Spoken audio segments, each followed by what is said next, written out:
Welcome to Asian Horror and Crime. Most people see Asia for its bright lights and ancient traditions.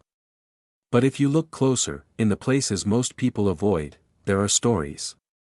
Stories of things that shouldn't exist, and people who've done things you won't believe. Tonight, we're going to the dark side of the continent, so, dim the lights, check under your bed, and maybe don't look out your window. Because tonight, we're diving deep into the grim tapestry of Asian horror and crime. Stay scared, folks. If you look at a map of West Java, Indonesia, you'll see a dormant volcano rising out of the landscape like a jagged tooth. It's called Mount Salak. On the surface, it's a hiker's paradise. It's lush. It's green. And it's only a short drive from the chaotic streets of Jakarta. But among the locals, Mount Salak has a different name. They call it the graveyard of the sky. Mount Salak is more than just a towering mound of earth and rock in West Java. To the locals and seasoned climbers alike, it is the Bermuda Triangle of Indonesia. A place where compasses can spin wildly. Mist can swallow a person in seconds, and cries for help are often heard coming from impossible places. Since 2002, more than 7 planes have mysteriously crashed into its slopes, including a brand new Russian Sukhoi Superjet in 2012. That simply flew straight into a cliff wall in broad daylight.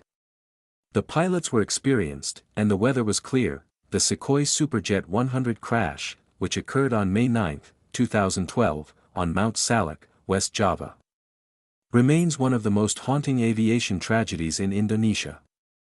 One of the most frequently discussed aspects that adds to the mystical aura of Mount Salak is the fact that the black box recordings showed no mechanical failure whatsoever in the aircraft. Based on the investigation by the NTSC, National Transportation Safety Committee, the Sukhoi Superjet 100 was in perfectly airworthy condition. There was no system failure. Data recordings indicated that all instruments, engines, and navigation systems were functioning normally until the very moments before the collision. Since the aircraft was a sophisticated piece of technology performing a demo flight, promotional flight, many found it difficult to accept that such advanced technology could simply vanish and slam into a cliff without any prior technical issues. This absence of mechanical failure is often linked by the public to Mount Salak's reputation as an airplane graveyard. Several factors reinforce this mystical impression: voices in the middle of the forest. During the evacuation process, search and rescue (SAR) teams reported many occurrences beyond logic. One SAR member testified that a colleague was briefly possessed by the spirit of a female victim, pleading for their remains to be brought down immediately. Haunted region. Mount Salak is known for sudden weather anomalies and incredibly thick fog. For some, the fact that an experienced pilot could get lost on a mountain only about 2,200 meters high without any engine damage bolsters the belief in supernatural forces that blinded the pilot's vision. The accident claimed the lives of all 45 people on board. Although the scientific cause was determined to be navigational error and the disregard of early warning systems, the narrative of a sophisticated aircraft being swallowed by the haunting nature of Mount Salak remains a powerful urban legend in Indonesia. But the real horror isn't in the sky. It's on the ground. It's in the stories of hikers who go up the trail, take a wrong turn, and find themselves in a place where time doesn't work, where the trees look like they're screaming, and where they encounter people who shouldn't exist. Today, I will tell you 2 stories of groups of climbers who climbed Mount Salak. They followed every rule. They had the gear. They had the experience. But they didn't realize that on this mountain, the rules of reality are merely suggestions.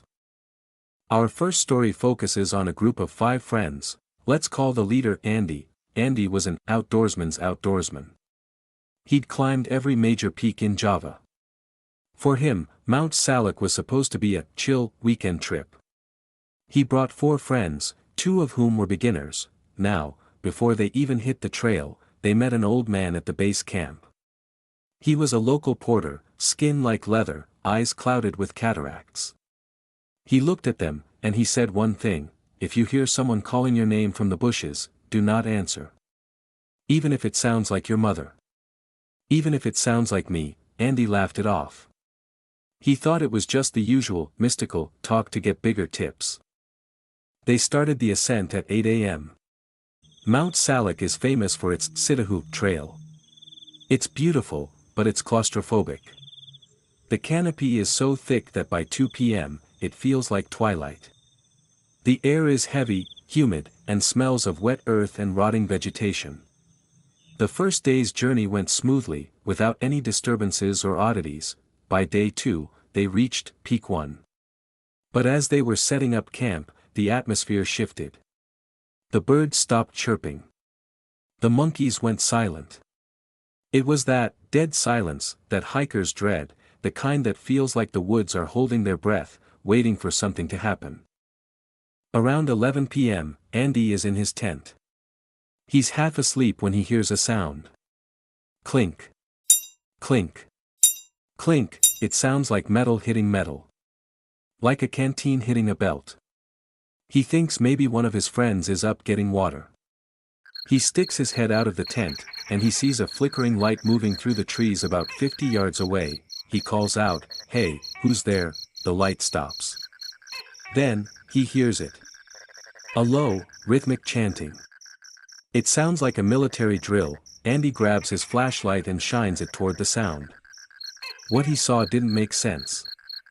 He saw a line of men walking through the thick brush. They weren't wearing North Face jackets or hiking boots. They were wearing tattered uniforms from the 1940s, Imperial Japanese Army uniforms. They were translucent.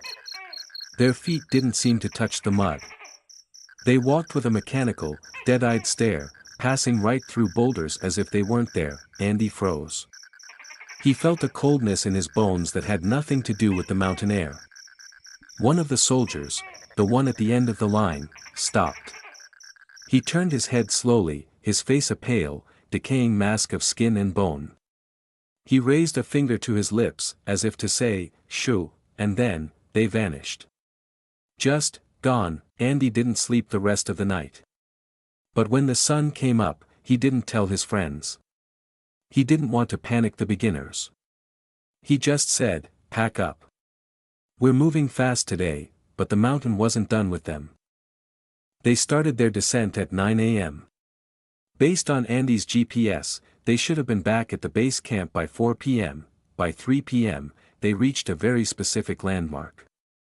A massive banyan tree with roots that looked like twisted limbs.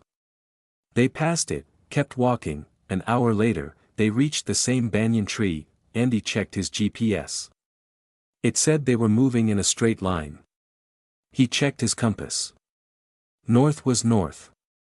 They kept walking, faster now. Another hour passed. The banyan tree appeared again. Now, the panic set in. The beginners started crying. The fog rolled in, a thick, white, soupy mist that reduced visibility to 3 feet. You couldn't see your own hand in front of your face. And then, the voices started. From the mist, they heard Andy's voice. But Andy was standing right there with them, his mouth closed. The mist Andy was screaming for help, sounding like he was falling down a ravine. Then they heard a girl's voice. One of the beginners. Sobbing, even though she was standing right next to them, terrified but silent. This went on for 6 hours.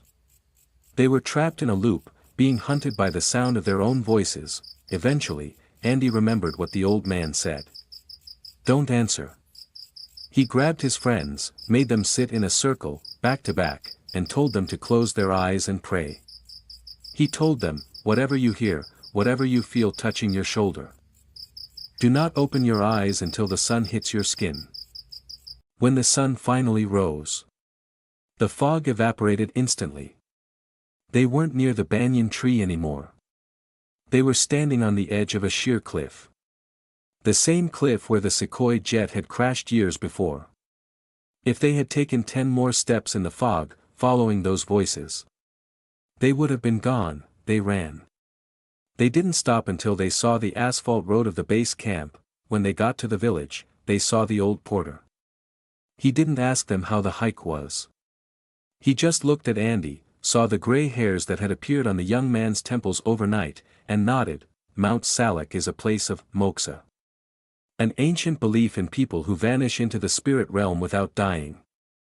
The locals believe the mountain is a kingdom of spirits who occasionally recruit people to join their ranks. Since that trip, Andy has never climbed another mountain. He sold all his gear. He says that sometimes, when he's in his house in the city, he'll hear a faint sound. The sound of metal hitting metal. Clink. Clink. Clink. And he knows that a piece of him never really left that trail. Our second tale takes us back to 2017.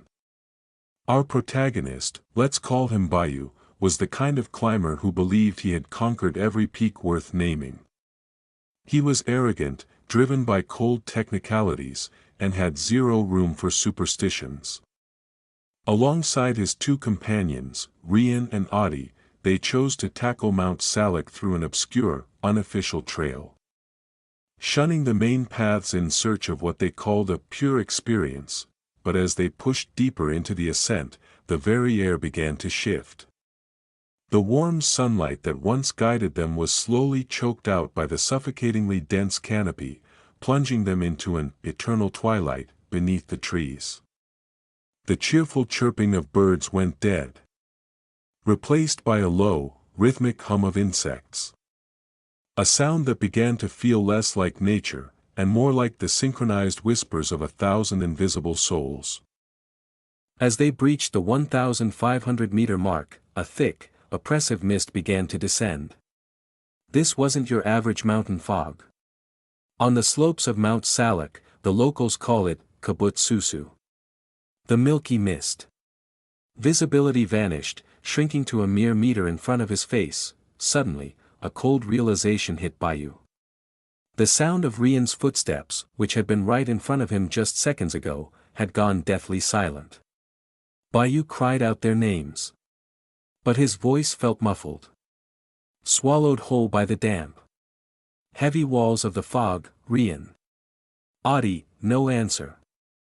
Only the rhythmic drip of water falling from the teak leaves. A sound that began to mimic the steady, creeping footsteps of something following him from the shadows. Desperate, Bayou checked his compass. But the needle was haywire, spinning clockwise at a constant, frantic speed, as if a massive, unseen magnet beneath his feet was toying with his very sense of direction. After 3 agonizing hours of circling the exact same spot, Bayou stumbled upon a small patch of level ground. There, standing defiant against the mist, was a tattered, faded orange tent. Relief washed over him. He was certain he'd finally found his friends, but as he drew closer, the air grew thick with a sickeningly sweet stench. It was the smell of damp earth clashing with the overpowering scent of jasmine. And underneath it all, the unmistakable reek of decay. A man sat there, his back turned toward the tent's entrance. He wore a blue outdoor jacket, its fabric bleached pale by years of sun. Bayou called out, his voice trembling.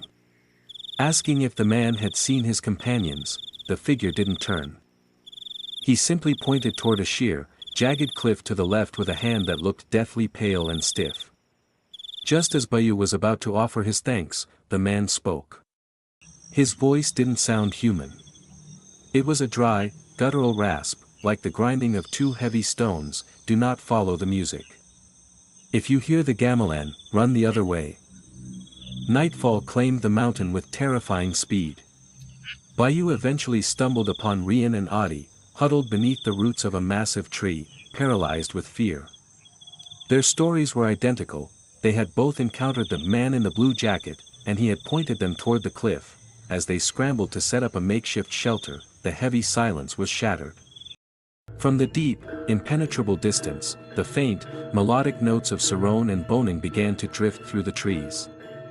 It was the sound of a Javanese gamelan orchestra. Hauntingly beautiful. Yet fundamentally wrong in the heart of a desolate wilderness at 1 in the morning, the music grew louder, more insistent. And it wasn't just the instruments anymore. The air began to hum with the muffled roar of a bustling marketplace. The scent of grilled sate and burning frankincense choked the air. Bayou's mind raced back to the warning from the man in the orange tent. But Rian looked as if he were under a deep, hypnotic trance. With hollow, vacant eyes and dragging feet. He began to walk toward the source of the sound. Drawn into the darkness by a melody that wasn't meant for the living. Bayu and Adi lunged forward, desperate to hold Rian back. It was in that frantic struggle that they realized something utterly bone-chilling. Under the flickering beams of their flashlights, the dense, suffocating jungle ahead of them had vanished, replaced by what looked like an ancient, spectral village square. Massive, dark silhouettes loomed between the trees, watching them with eyes that caught the light like a predator's. Glinting with a cold, feline reflection. These shadows stood nearly 10 feet tall, motionless, merely existing there in the dark. Then, without warning, the music cut out. The silence that followed was absolute and deafening. The man in the blue jacket reappeared. But this time, he was standing directly in their path. His face was a nightmare. He had no eyes, only two deep, hollow voids where they should have been. He unhinged his jaw, opening his mouth wide, and the voice that crawled out was not a scream. It was the unmistakable voice of Bayu's own mother, calling his name from the safety of their home. They ran. They ran with no regard for direction, leaving their gear and their safety behind. Thorns tore through their clothes and ripped their skin as they tumbled through the undergrowth, but the searing pain was nothing compared to the primal terror of what was stalking them from the darkness. Every time they dared to look back, the shadows were closer. They weren't running, they were shifting. Flickering through space like a glitch in reality every time their flashlights blinked. Finally, they reached the edge of a precipice. Below them, the distant, flickering lights of a village at the mountain's base offered a glimmer of hope. In an act of pure desperation, they threw themselves down the slope, sliding and crashing through the rocks, completely ignoring the risk of shattered bones just to escape the reach of the mountain. When they finally stumbled back to the base camp the following morning, trembling and broken, they told the locals about the man in the orange tent. The villagers traded glances, their faces draining of all color. One of the village elders led them to an old, dust-caked bulletin board. There, pinned under a cracked glass, was a weathered photo of a climber who had vanished without a trace back in 1994. The man in the photo was wearing a blue jacket. And his tent. The one SAR teams had recovered a full year after his disappearance, had been orange. In that moment, a chilling realization took hold of Bayu, one that would haunt him for the rest of his days. The man hadn't been trying to terrify them. He had been trying to save them. He was a guardian, reaching out from the veil to keep them from the market that had almost swallowed them whole. To this day, Bayu has never set foot on another mountain. Because every time he closes his eyes, he can still hear the faint, ghostly echo of the gamelan. And the suffocating scent of jasmine begins to fill the room. Mount Salak remains one of the most mysterious places in the Pacific Ring of Fire. To scientists, it's just a mountain with weird magnetic anomalies that mess with plain instruments. To hikers, it's a test of endurance, but to those who have seen the phantom soldiers or heard their own voices calling from the mist, it's a reminder that some places on this earth don't want to be mapped. They don't want to be conquered, so, if you're planning a hike in West Java, enjoy the view. But keep your eyes on the trail. And whatever you do, if you hear your name coming from the trees, ignore it, because on Mount Salak, if you answer the mountain, it might just keep you. And with that, we close the book on another chilling tale from the shadows of Asia. Remember, sometimes the most terrifying monsters aren't the ones in folklore, but the ones walking among us, or even the ones lurking in the quiet corners of our own minds. The world is full of unimaginable horrors and unbelievable crimes, and Asia, with its deep history and vibrant present, has more than its fair share. If you made it this far, you've got a strong stomach. Don't forget to hit that subscribe button, ring the notification bell, and join us next time for another journey into the unsettling. Until then, keep your doors locked, and trust no one. Especially not what you think you saw in your peripheral vision just now. Stay safe out there, or try to.